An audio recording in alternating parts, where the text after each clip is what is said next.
খুব ছোট এই মাছিটা নাম হচ্ছে ফ্রুট ফ্লাই। দেখুন এ একটা পাতিলেবুর ওপর বসে আছে। আমি একে হাই ম্যাগনিফিকেশনে দেখাচ্ছি, তাই আপনারা দেখতে পাচ্ছেন।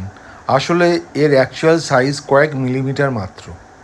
ওই জন্য একে খালি চোখে দেখা যায়, কিন্তু ভালো করে দেখা যাবে না। এর শরীরের প্রতিটি অঙ্গ আপনি এখানে দেখতে পাচ্ছেন। একে বলা হয় ইংরেজিতে ফ্রুট ফ্লাই। এর সায়েন্টিফিক নেম হচ্ছে ড্রোসোফিলা মেলানোগাস্টার।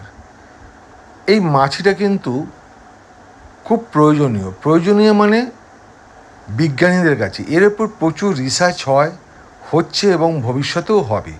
রিসার্চের পক্ষে জেনেটিক্স, ফিজিওলজি, মাইক্রোবায়াল রিসার্চ, এগুলোর ওপরে যে রিসার্চ হচ্ছে সেগুলোর জন্য এই মাছিটাকে ব্যবহার করা হয়। দেখুন এই মাছিটার চোখটা কিন্তু লাল, আর ম্যান্ডিবলটা মানে চোয়ালটাকে ও কীরকম বার করছে আর ঢোকাচ্ছে। এ একটা লেবুর টুকরোর ওপর বসে আছে। আমি অনেকটা ম্যাগনিফিকেশন করে একে দেখাচ্ছি, যদিও আমার হাতটা কাঁপছে, তাই জন্যে মাঝে মাঝে অসুবিধা হচ্ছে। যাই হোক, দেখার জন্যে ধন্যবাদ।